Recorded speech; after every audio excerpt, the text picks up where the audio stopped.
നമുക്ക് വളരെ എളുപ്പത്തിൽ മഷ്റൂം മസാല ഉണ്ടാക്കുന്നത് എങ്ങനെയാണെന്ന് നോക്കാം. അതിനായി ഒരു പാക്കറ്റ് കൂൺ ഞാൻ എടുത്തിട്ടുണ്ട്. അതൊന്ന് ക്ലീൻ ചെയ്തെടുക്കാം. അതിൻ്റെ പുറത്ത് തൊലി ഇങ്ങനെ പിടിക്കുമ്പോൾ അടിയിൽ നിന്ന് നമ്മൾ പിടിക്കുമ്പോൾ അത് പോരും. അതിൻ്റെ തൊലിയൊക്കെ കളഞ്ഞ് വൃത്തിയാക്കി അത് കട്ട് ചെയ്ത് മഞ്ഞൾപ്പൊടിയും ഇട്ട വെള്ളത്തിൽ കുറച്ച് നേരം ഒരു 5 മിനിറ്റോളം നമ്മൾ മുക്കി വെക്കണം. എന്നിട്ട് എടുത്ത് നല്ല വെള്ളത്തിൽ വാഷ് ചെയ്തെടുക്കാം.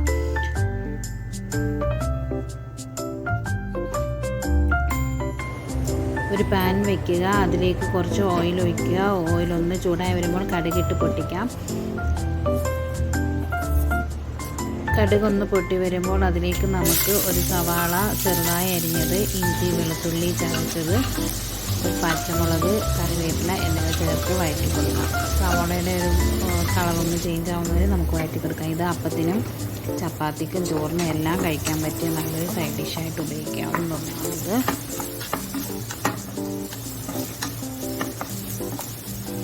അതിൻ്റെ പച്ച ഒരു കളറൊക്കെ ഒന്ന് ചേഞ്ചായി വരുമ്പോഴത്തേക്കും അതിലേക്ക് നമുക്ക് ഒരു തക്കാളി ചെറുതായി അരിഞ്ഞത് ചേർത്ത് കൊടുക്കാം.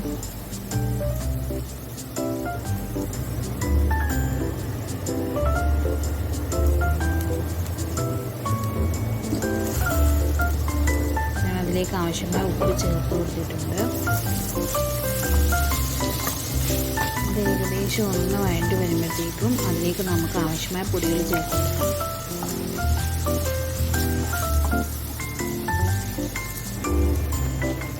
അതിലേക്ക് ആവശ്യമായ 1/4 ടീസ്പൂൺ മഞ്ഞൾപ്പൊടി, 1/2 ടീസ്പൂൺ മുളക് പൊടി, 1 ടീസ്പൂൺ മല്ലിപ്പൊടി, 1 ടീസ്പൂൺ കുരുമുളക് പൊടി, 1 ടീസ്പൂൺ ഗരം മസാല എന്നിവ ചേർത്ത് കൊടുക്കാം.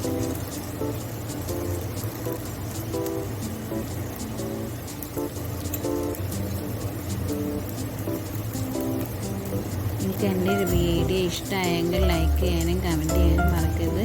എൻ്റെ ചാനലൊന്ന് സബ്സ്ക്രൈബ് ചെയ്യാനും മറക്കരുത് കേട്ടോ.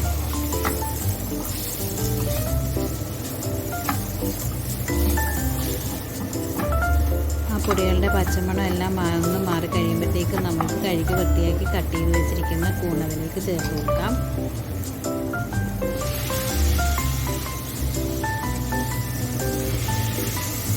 അതിലേക്ക് ഞാൻ 1/2 ഗ്ലാസ് ചൂടുവെള്ളമാണ് ചേർത്ത് കൊടുക്കുന്നത്.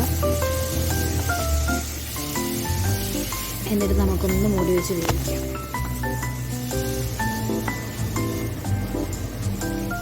ഇത് നിങ്ങൾ ഉപ്പ് നോക്കിയിട്ട് ഉപ്പ് ആവശ്യമുണ്ടെങ്കിൽ നിങ്ങളുടെ ആവശ്യത്തിന് ഉപ്പ് ചേർക്കണം കേട്ടോ.